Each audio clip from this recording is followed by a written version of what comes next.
Om Sai Ram. This is a reading of the Vishnu Sahasranama, and this is being read from a book by Swami Chinmayananda called 1,000 Ways to the Transcendental. In each chapter, I'll be reading 50 of these glorious names of the Lord Vishnu, along with possible meanings and implications of each name. Number 151, Upendra, the younger brother of Indra. In his incarnation as Vamana, he was born to Aditi, who was the mother of Indra, and hence the Lord is known as the younger brother of Indra. In Sanskrit, the prefix upa denotes above in the sense of superior to. Therefore, Upendra may also mean one who is superior to Indra, the king of the gods. Number 152, Vamana. Of the 10 great incarnations, the 5th one is Vamana, and the very name indicates one who has a small body. It was in the form of a child that Vamana approached the divinely righteous emperor Mahabali to beg of him a little land of the length of his tiny 3 steps, and the Lord measured in his 3 steps all the 3 worlds, and thus conquered Mahabali. Number 153, Pramshu, one whose body is vast, is called Pramshu. Vamana, when he got the promise from the righteous king and when he started measuring, the Lord took his cosmic form and with each step measured the earth, the interspace, and the heaven. In Harivamsha, there is a beautiful description of the little Vamana growing into his total form. The rate of his expansion is described with reference to 2 fixed factors, the sun and the moon. When he took the form, the sun and the moon were his eyes. As he measured the earth, they came to his bosom. As he was measuring the space, the sun was at his navel. And as he lifted his feet to measure the heaven, the sun and the moon were just below his knees. Number 154, Amogha, one whose activities are ever a fulfillment of some great purpose. Even insignificant actions, which ordinary people would think are empty and purposeless, are never really so when they spring from him. Even when he punishes, it is only for inaugurating a greater evolutionary blessing. Number 155, Suchi, one who is spotlessly clean and therefore ever pure. Impurities in a substance are things other than itself. When dust is on the cloth is impure, unclean. Since the self, the Atma, is the non-dual reality, having nothing other than itself in it, ever pure, alone it must always be. And Suchi is one who gives this purity to those who contemplate upon him constantly. Number 156, Urjita, one who has infinite strength and vitality. Wherever in the organism we meet with any strength and vitality, they are all the strength and vitality of the self. The infinite Vishnu is the one all-pervading self, and therefore he is the very springhead for all strength. Number 157, Atindra, one who is beyond Indra in knowledge, glory, and strength. Since Indra represents the mind-intellect equipment, the self is denoted here as that which transcends the mind. Number 158, Samagraha, one who holds the entire world of beings and things together in an indissoluble embrace unto himself. Just as the hub of a wheel holds the rim unto itself by its endless spokes, so too the Atma, the self within, lends its vitality to every cell in the body and to every thought in the inner equipments. He certainly is the one who holds the world of phenomena unto himself in a vast embrace of love and oneness. Number 159, Sarga, one who has created out of himself the whole world. It therefore must also connote one who has the whole created world as his own form, since the creation is his own manifestation as the subtle and the gross. Number 160, Dhritatma, one who supports himself by himself. In the previous epithet, Samagraha, he was shown as the cohesion of love in the world of matter and energy, and in Sarga, he, as the one material and efficient cause of creation, was shown as also the very supporter of the manifested world. But who supports him? He is Dhritatma. He is established in himself. Number 161, Niyama, the appointing authority. It is he who orders all the mighty forces of nature and prescribes for each the laws of their conduct, the ways of their behavior, and the methods of their functions. The sun, moon, air,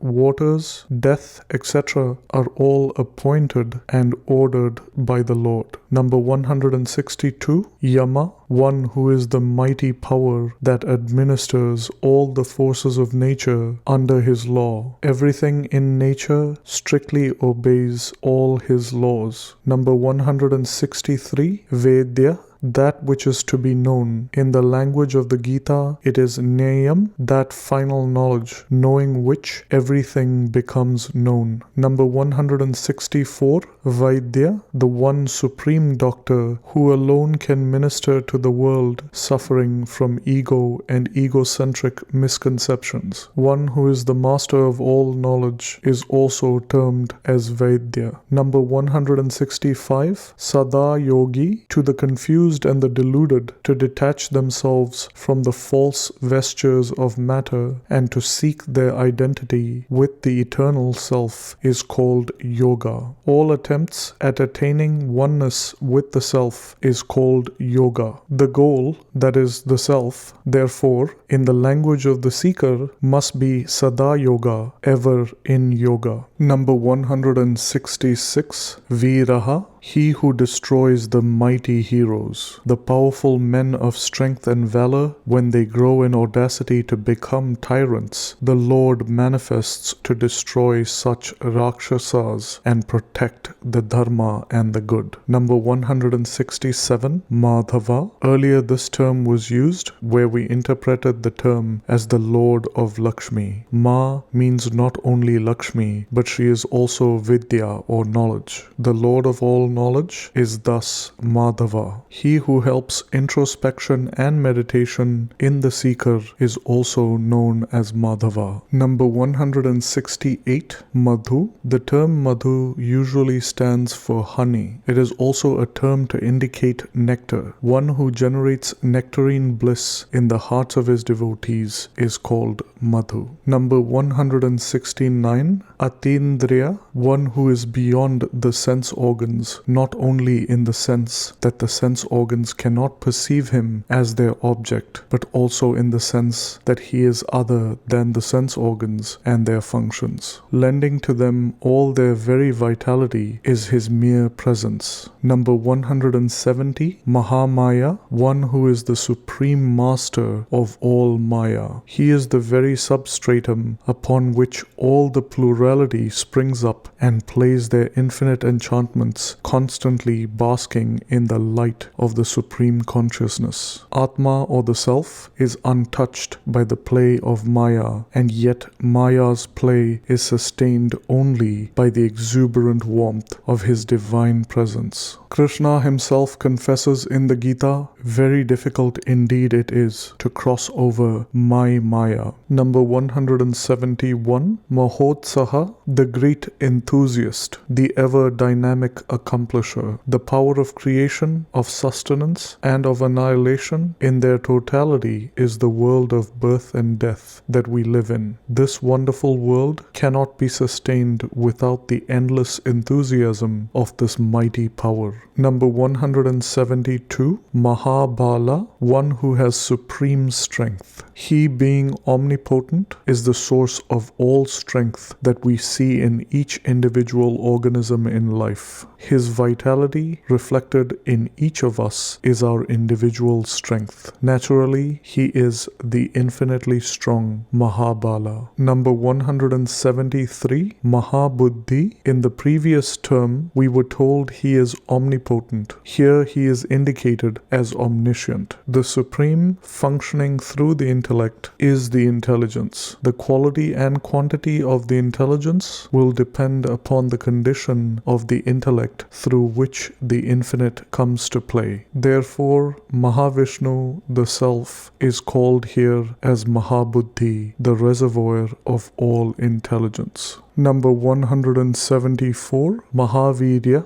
one who is the supreme essence. Virya is the essence behind all the creative urges. Since the divine is the very source from which alone the dynamism for creation can manifest, the supreme divinity is termed here as Mahavirya. Number 175, Mahashakti, all-powerful. Power here means efficiency. He whose manifestations are the power of action, the power of desire, and the power of knowledge must necessarily be the most powerful. Number 176, Mahadyuti, that is, of splendorous light. Dyuti means glow. The pure consciousness is the illuminator of all, including all other material sources of light in the world, that is, the sun, moon, stars, fire, etc. But this is not all. He is also the one who is himself self-effulgent. This is Mahavishnu, the Supreme Self. In the Mundakopanishad, the Lord is described as the light of lights. Number 177, Anir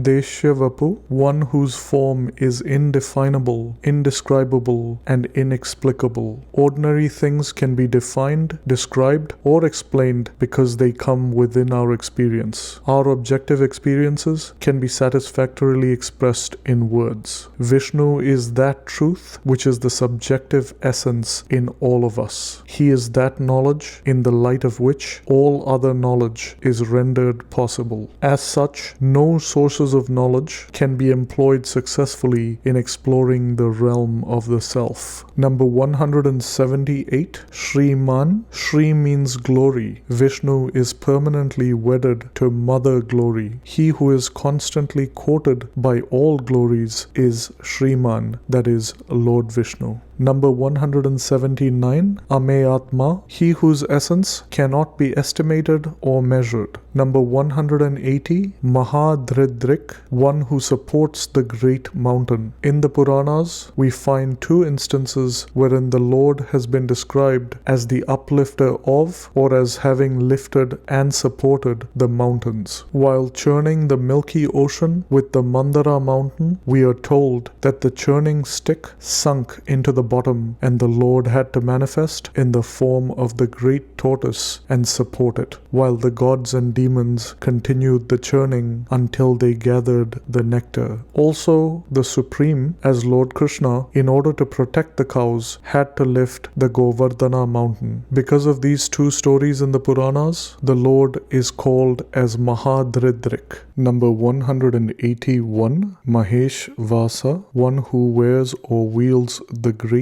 bow called Saranga. Number 182, Mahi Bharta, the husband of Mother Earth. The Sanskrit term for husband is Bharta, and the term denotes supporter. In the Puranic language, we have the description of how the Lord, as the great boar, uplifted the earth from the waters of deluge. Hence, he is the Lord, the supporter, the husband of Mother Earth, and everything that exists in her. Number 183, Srinivasa, the permanent abode of Shri. Mother Shri connotes all glory and power, faculties and righteousness, to be good and to perform creative acts of righteousness. She is found to remain never permanently in any bosom. Even saints and sages in recorded history have come to compromise the perfections in them. The only place where imperfections never enter to molest the serene essence is the seat of eternal perfection, which is the bosom of Narayana. Therefore, Mahavishnu is indicated as Srinivasa, the permanent abode of Lakshmi. Number 184, Satam Gati, he who is the final goal for the truly virtuous and for all spiritual seekers. In the language of the Gita, he is the Paragati. The term Gati is used to denote not only the goal, but the very movement, as well as the direction and the way. Narayana is the very direction, path, progress, and the goal for his devotees. Number 185, Aniruddha, one who cannot be obstructed or resisted by anyone. Irresistibly, the will of the Lord functions in the world of created things and beings. Just as in the world of matter, the laws of nature are irresistible, the rhythm and harmony of truth ever march in their eternal logic of objectless love and immaculate perfection. Time and tide wait for none. When the sun rises, the living creatures absorb energy, and nothing can obstruct this process. In the presence of the self, the worlds of matter must get thrilled into their own independent activities. And in all these efforts and exertions, achievements and failures, joys and sorrows, the self is not involved by the irresistible enchantment of his presence. The gopis seek their own fulfillment in their own dances. In the Puranas, we find Bhagavan Vishnu taking up in his various incarnations different manifested forms, and in all of them he was victorious. Ever irresistible is his might. Number 186, Surananda, the one who doles out happiness, even for the denizens of the heavens. In the Upanishad, we have the declaration that the infinite perfection, that is, the Lord, is of the very nature of absolute bliss. Number 187, Govinda. The word Go in Sanskrit has 4 meanings: earth, cows, speech, and Vedas. As the earth is the supporter of everything that is existing, he who is the supporter of everything within the individual is called Govinda. He who is the protector of the cows and played the part of Gopala in Gokula is the very controller of the animal instincts and passions in the bosom of man. One without whom no speech can ever emerge out of the throat, he being the very life in all creatures, says the Kenopanishad, and the highest speech is the declaration of truth in the Vedas. And the Lord himself is the very theme and the author of the Vedas. This great self is Mahavishnu. Number 188, Govidam Pati, one who is the Lord of all seers and men of wisdom. We have already indicated that Go means Vedas, and Govit and Vedavit, those who have realized the theme indicated in the Vedic declaration as the essential reality in their own subjective bosom. They are called the seers or sages. To such men of wisdom, the self alone is the Lord and Master. Number 189, Marichi. The term Marichi means effulgence. Consciousness illumines objects, and therefore in terms of worldly knowledge, the Upanishads declare that the Supreme is the light infinite. In the Gita, we read Bhagavan Vasudeva declaring, I am the light in all effulgence. Number 190, Dhamana, one who restrains and controls every Rakshasic impulse within the bosom. In the forms of the 10 incarnations, he had controlled the irresistible tyrannies of the vicious against the good. In the form of pain and agitation, sorrow and death, it is he who is the controller, Dhamana, of all negative tendencies in everyone's heart. Number 191, Hamsa. One of the great declarations of the Vedas is, I am Brahman. Here the term I, the first person singular used, denotes the Supreme Self functioning through the conditionings. This individual concept is called Jiva. Thus I, the Jiva, that is Aham, once detached from the conditionings, is essentially nothing other than the Lord, that is Sa. This experience, that Aham is Sa, is the very God consciousness, and therefore Vishnu, the supreme state of realization, is declared as Hamsa. Number 192, Suparna. Parna means wings. Suparna means that which has beautiful wings. Number 193, Bhuja Gautama, the sacred serpent named in the Puranas as Ananta. Among the serpents, I am Ananta, says Krishna. Number 194, Hiranyanabha, he who supports at his navel the creator Hiranyagarbha. The meaning for this term, as given by some, is the one who has the navel region beautiful in its golden hue. Number 195, Sutapa, one who has glorious tapas. Consistent creative thinking is called tapas. For this, mental concentration is unavoidable. The mind cannot have consistent concentration unless it can have a perfect control over the sense organs. Even when the mind is withdrawn from the sense organs, it must have a consistent intellectual ideal to concentrate upon. In the Upanishad, we read, "He thought, and through thought he created all this."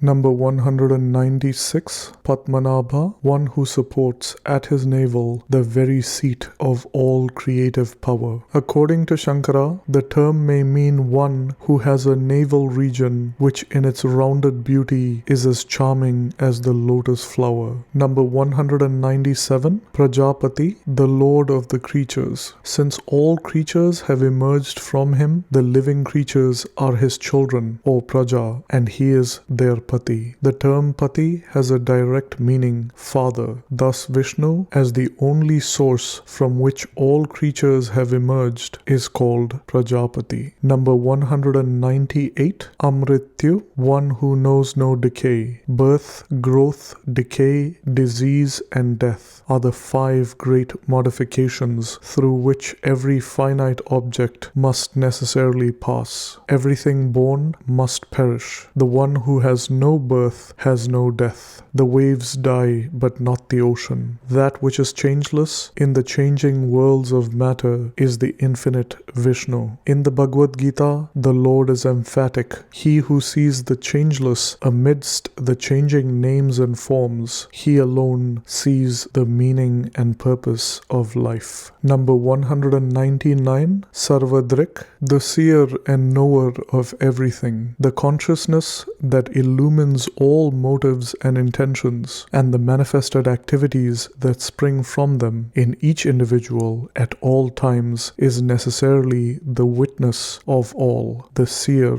of everything, Mahavishnu. Number 200, Simha, one who destroys. The law behind all destruction and change in the Maya is the mighty Lord. On transcending the vehicles of the body, mind, and intellect at a time when all experiences of perceptions, emotions, and thoughts are annihilated from us, the experience left over is the Supreme. And in the non-dual Supreme, there cannot be any object other than itself. Therefore, that state is called the total destroyer. The state of waking is the destroyer of the dream world. The state of sleep is the destroyer of the waking and the dream. The state of God consciousness is the total annihilator of all the 3 known planes of consciousness. He is Simha, a word that has been formed by the mutual transposition of the letters in Himsa. And this brings us to the end of names 151 through 200 of the Vishnu Sahasranama.